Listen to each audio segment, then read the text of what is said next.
Intense scrutiny over the deadly Astroworld Festival. They were on the ground and basically getting trampled, and no one would pick them up.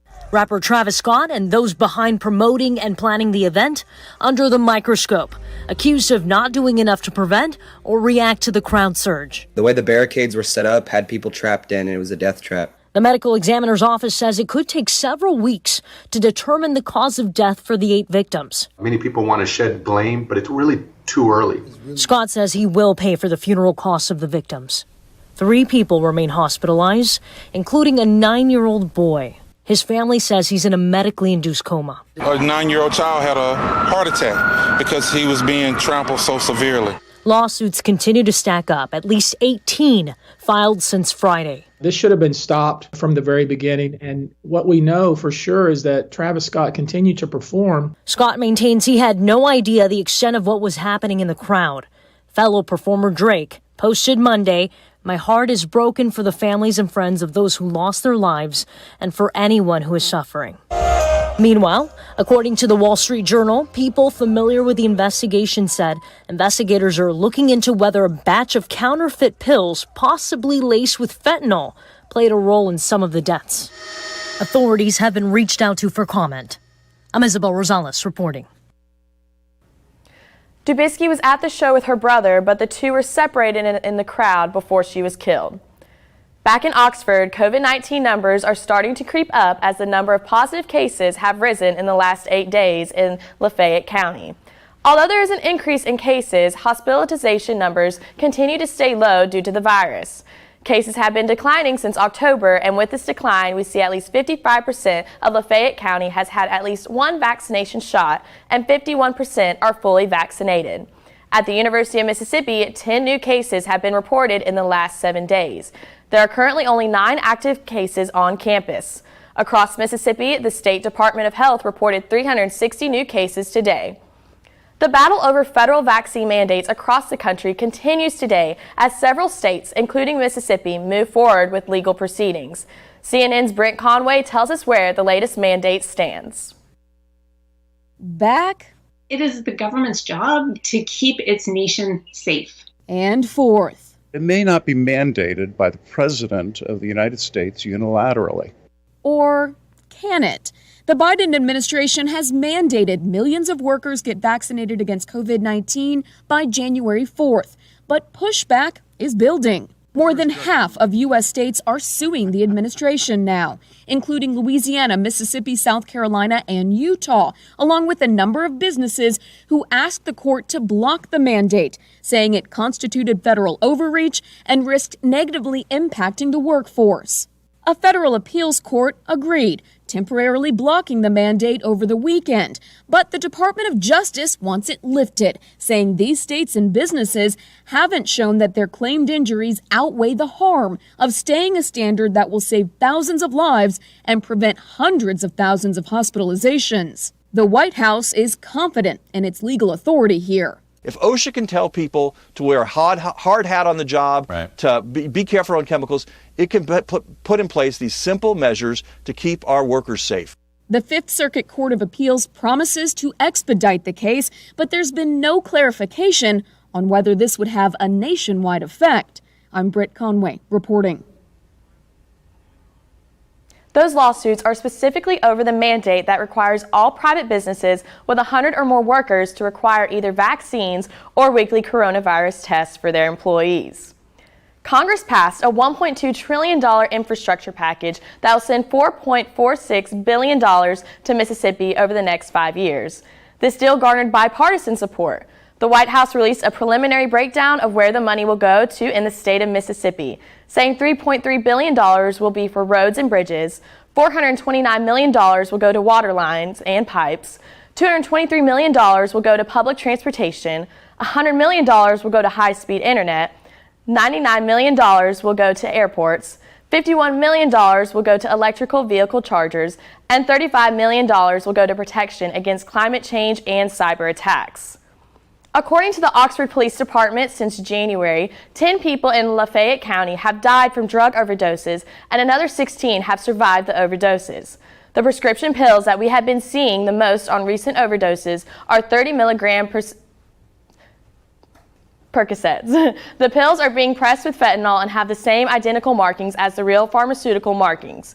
Production of counterfeit pharmaceuticals are continuously rising across the area. If you or anyone you know has information about someone selling or possessing products of manufacturing illegal narcotics, contact the Oxford Police Department, Metro Narcotics, and Lafayette County Crime Stoppers. The Lafayette Sheriff's Department is getting hairy this month. The Sheriff's Department has started its No Shave November campaign to raise funds for the Buddy East Christmas Gift Fund. Sheriffs who want to grow out their beard can at the cost of $20. These funds will help a Sheriff's Department employee who has a child with medical issues, as well as donating gifts to some students from Mary Cathy Head Start. To donate to the Christmas Gift Fund, you can drop donations off at the Lafayette County Sheriff's Department on East Jackson Avenue. Both Ole Miss Police and Tupelo Police Department are doing a charity for No Shave November as well. The Mississippi Lottery Corporation surpassed the $1 billion mark in gross sales last week. Reaching this mark, the Mississippi Lottery Corporation has been able to return nearly $250 million to the state for roads, bridges, and education. Jeff Hewitt, the president of the Mississippi Lottery Corporation, says the players have embraced the games. Both the vendors and lottery retailers have remained working hard to achieve this historic milestone for the organization and Mississippi. The holidays are coming up fast, and what better way to kick it off than in the square with Lane Kiffin. Coach Kiffin will join the city of Oxford with the honor of turning on the downtown holiday lights. The turning on of the Christmas lights is something the town of Oxford looks forward to every year, and this year will be no different. This event will be held tomorrow at 6:00 p.m. at City Hall. The lighting up of the town will be fun for all ages, so make sure to come out and enjoy the holiday cheer. Yesterday, the only surviving victim took the stand in the Kyle Rittenhouse trial. We'll take a look at this time on the stand coming up. But first, here's a look at your current conditions.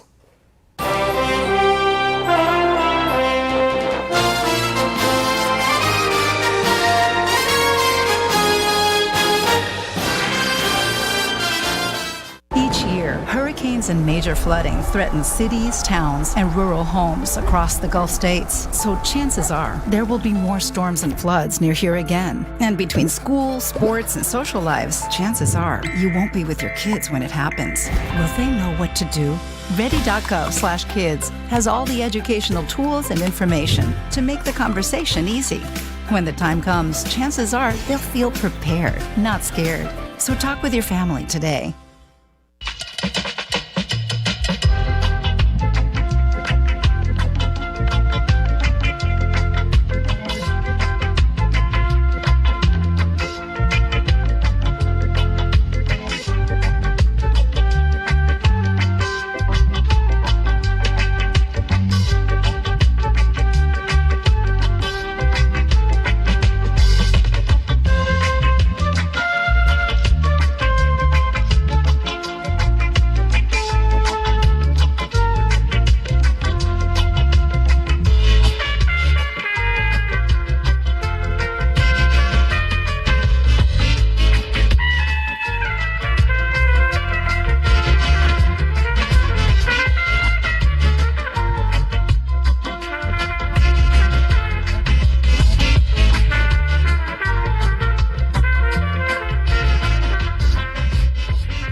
When I was in foster care, I never knew when I would have to move, so I always had my suitcase ready to go.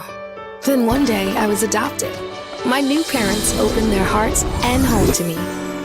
My parents cook my favorite breakfast for me every morning.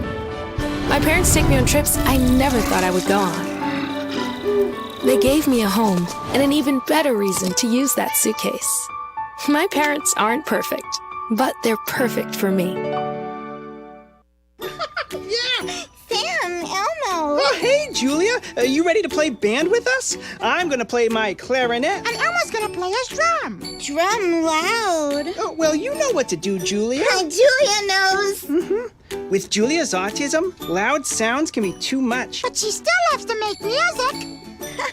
Play band! Early screening for autism can make a lifetime of difference. Find out more at screenforautism.org.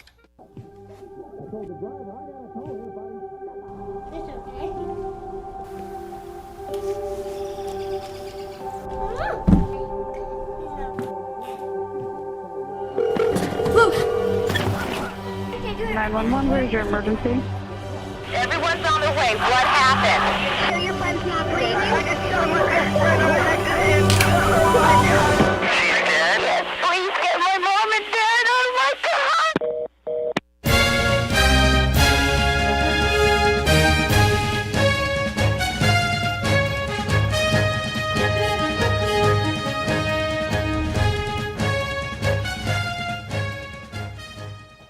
The Kyle Rittenhouse trial continues in Wisconsin this week, and last night the only survivor of the shooting took the stand to recount the events of the night. The only survivor of the three men Kyle Rittenhouse shot had his turn to testify. Gage Grosskreutz describing the moment he came face to face with Rittenhouse and his AR-15 style rifle last year. What was going through your mind at this particular moment? That I was going to die. Grosskreutz telling jurors he is a trained EMT and paramedic. He says he was in Kenosha to help provide first aid during protests and was armed that night. I believe in the Second Amendment, and that night was no different than any other day. It's keys, phone, wallet, gun. It sounded like gunshots. It sounds like multiple gunshots. Shortly after this video was taken, Grosskreutz testifying he came into contact with Rittenhouse. You shot somebody? Who shot? People were then pointing out the defendant, saying that he had just shot somebody, that he's trying to get away, get him. I thought that the defendant was an active shooter. He says he ran toward Rittenhouse, playing out in this video showing the chaos before Rittenhouse shot Anthony Uber in the chest, killing him. Grosskreutz says he raised his hands to surrender. But the defendant had pointed his weapon at me, and I had put my hands in the air. By re-racking the weapon, I inferred that the defendant wasn't accepting my surrender. Prosecutors asking why he decided not to shoot Rittenhouse first. I was never trying to kill the defendant. That was never something that I was trying to do. In that moment, I was trying to preserve my own life. Why didn't you take your own gun and shoot the defendant first? Like I said, that's not the kind of person that I am. It's not why I was out there. That's not why I was out there for 75 days prior to that. The defense pressing Grosskreutz on what happened after he lowered his arms, a gun in one hand. When you were standing 3 to 5 feet from him with your arms up in the air, he never fired, right? Correct. It wasn't until you pointed your gun at him, advanced on him, with your gun, now your hands down, pointed at him, that he fired, right? Correct. Rittenhouse faces 5 felony charges for the shooting. Today, the prosecution rested its case, and the defense will now begin to call its witnesses. Republican U.S. Representative Paul Gosar from Arizona is under fire today after tweeting a violent video directed at Representative Alexandria Ocasio-Cortez. The video is a clip from an anime with their faces photoshopped over the characters. The character bearing Gosar's face kills her with a sword, then swings swords at another character, bearing President Joe Biden's face. Gosar praised his team's creativity in the post. Twitter condemned the video but did not take it off the site, and House Democrats are asking Republican leadership to formally reprimand him. But Ocasio-Cortez does not expect the party to take any action against him. Today, the Biden administration announced new plans to combat the supply chain crisis. The president plans includes new projects for land ports and waterways, among other things as a part of the newly passed infrastructure bill. An official with the administration said that implementation of the plan is already in progress, despite the fact that President Biden has still not signed the measure into law. The president also spoke with CEOs of Walmart, Target, FedEx, and UPS today about possible steps to strengthen the supply chain.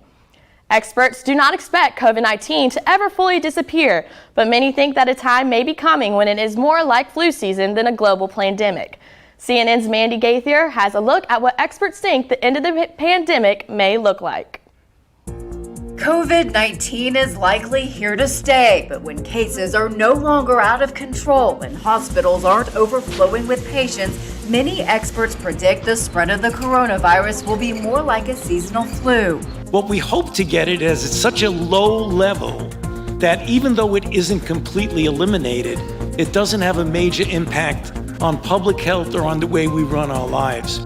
With mutations like the Delta variant, no one can predict exactly how prevalent COVID-19 will be in the future, but experts say we now have the power of protection from vaccines, and federal health officials are already thinking about how to measure the end of the pandemic and how to track the coronavirus once it becomes endemic. That means the disease has a constant presence in a population but isn't affecting a significant number of people.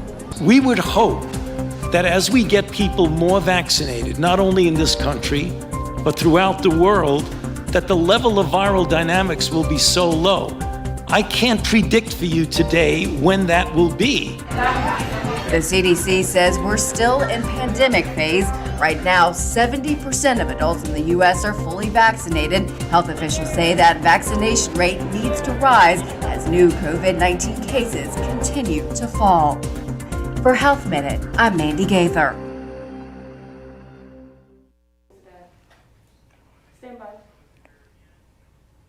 The CDC says that as the winter months get closer, it is important to keep practicing safety measures like masking, staying home when you're sick, and washing your hands often. According to a new poll, fewer Americans are significantly worried about coronavirus than they were in August. The poll indicates that now more than half of Americans believe that returning to pre-pandemic lifestyles poses little or no threat to their health. A 15% jump from August. Over 60% of Americans feel that gathering with their friends and family poses little to no risk. And just below 60% feel the same way about eating at restaurants. However, 44% of people feel that a return to pre-pandemic life still poses a moderate to severe health risk. And while coronavirus cases drop, inflation continues to surge, leading to record debt across the country. Between July and September, American household debt rose to $15.24 trillion. That's over 1% higher than the 3 months before. A total of over $285 billion. Credit card debt rose over that period as well, going up by $17 billion, but it's still far lower than before the pandemic. Mortgage balances were the largest growing debt category, rising by $230 trillion over just that 3-month time period. Coming up in sports, the Rebel football team has been bitten by the injury bug all season, but Coach Lane Kiffin says there's hope for one Rebel wideout to return to the gridiron soon, and see what national award Matt Corral is in the running for up next in sports. I am a nurse, a firefighter, a college student, a mother, and I am an American soldier. I will always be ready for every storm and disaster that threatens my community. I will always be there to protect my neighbors, my family, and my country. We are the Army National Guard. We are the Army National Guard. We are the Army National Guard. Visit nationalguard.com to learn more about part-time service. Hey, Bobo, do trees tell each other stories? I'm sorry. I'm afraid I don't know that. Hey, why don't we go find out? Listen.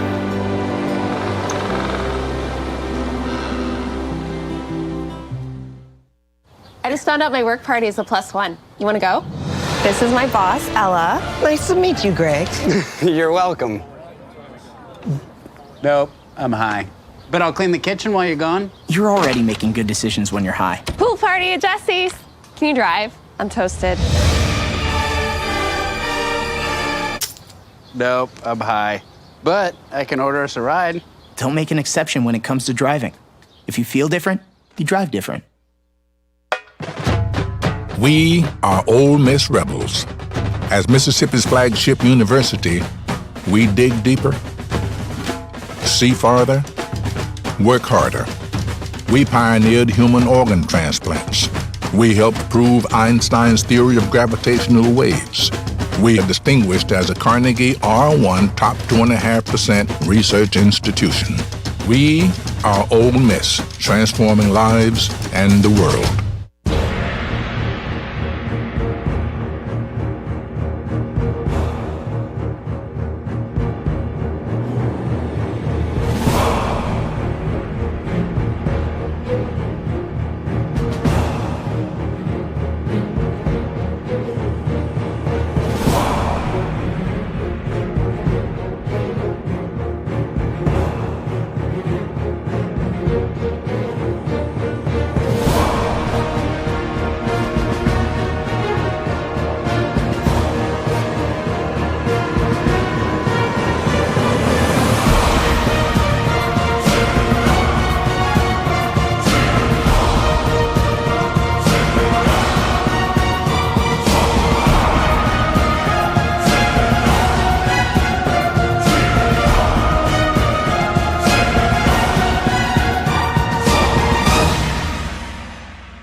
The Rebel offense has been riddled with injuries this season, but Coach Lane Kiffin feels good about the health of some of his top weapons moving forward and hopes to have them back soon. Yeah, I definitely think Mingo will be back. I don't know when. I kind of joked and said, you know, with where our injuries have been, we'll be the most improved team in the world from our last game to the bowl game, you know, so he'll be back by a bowl game at least. The Rebels are going to need all the help they can get on offense this Saturday as they face a Texas A&M team that has held the Auburn Tigers to just 3 points. For the second straight season, Ole Miss quarterback Matt Corral has been named a semifinalist for the Davy O'Brien National Quarterback Award. The Davy O'Brien Foundation was created in 1977, and the Quarterback Award is the oldest and most prestigious award since 1981. Corral has completed 66% of his passes for 2,527 yards and 16 touchdowns with just 2 interceptions. Corral also leads the Rebels on the ground with 528 rushing yards and 10 touchdowns. Corral ranks number 8 in the FBS total offense and is one of 2 quarterbacks nationally with at least 15 passing touchdowns and 10 rushing touchdowns this season.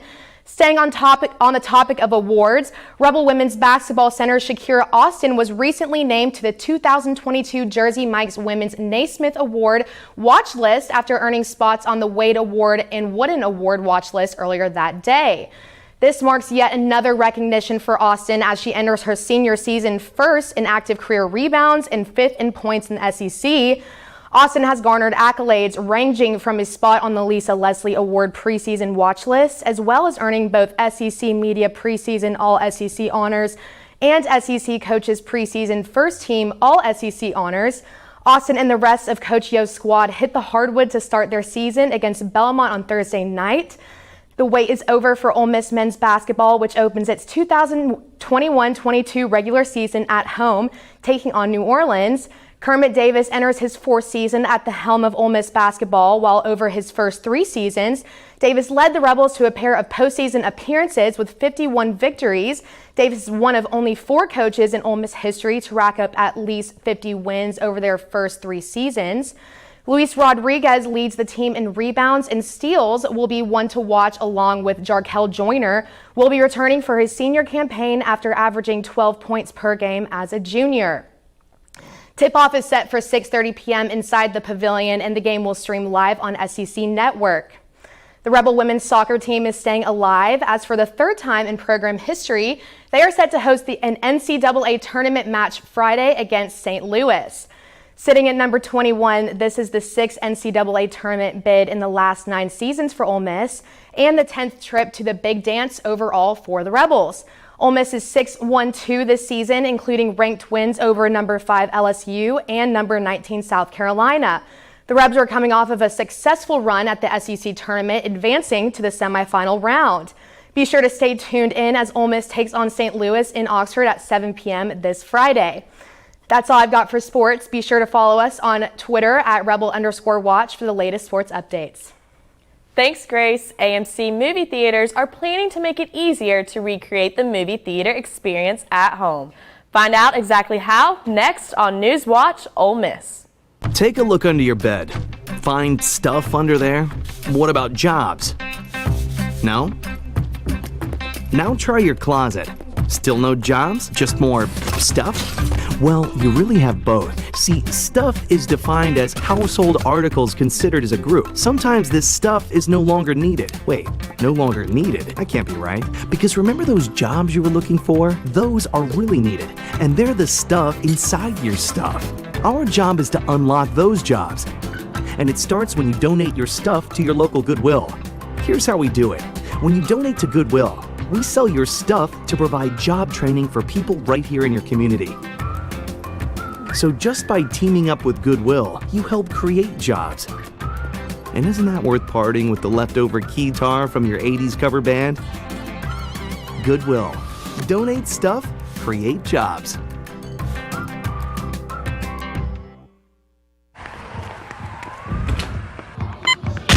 These are more than just the sounds of a safe place to go after school. These are the sounds of interest being ignited and of mentors making an impact. At Boys and Girls Clubs, we don't do just one thing. We do whatever it takes to meet the needs of every kid who comes through those doors. Because whatever it takes is what it takes to build great futures. Great futures start here.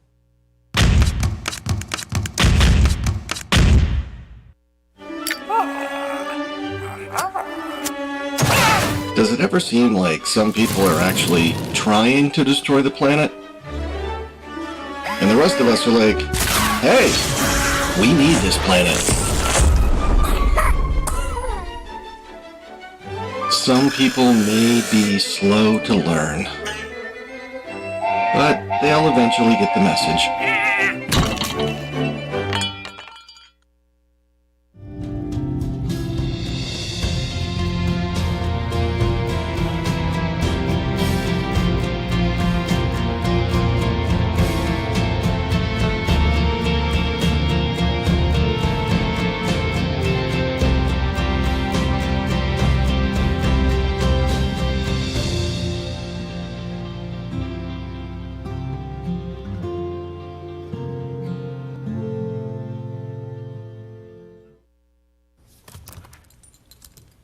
There's a shelter pet who wants to meet you. Meet one today. Visit theshelterpetproject.org. Adopt.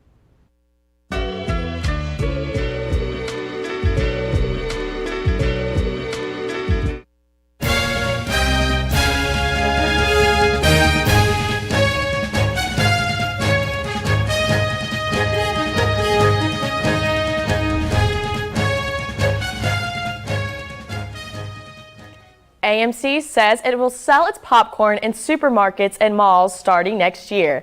The move will let people buy freshly popped AMC popcorn at mall kiosks and quick service counters. The first 5 shops are slated to open in early 2022. With more being added by the end of the year, the company will also sell packaged and microwavable versions of their popcorn at stores, as well as to-go packages of popcorn for takeout at its theaters.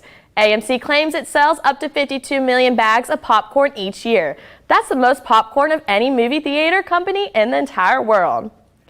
That's all for tonight. For NewsWatch Ole Miss, I am Juliana Jackson. Thank you and good night.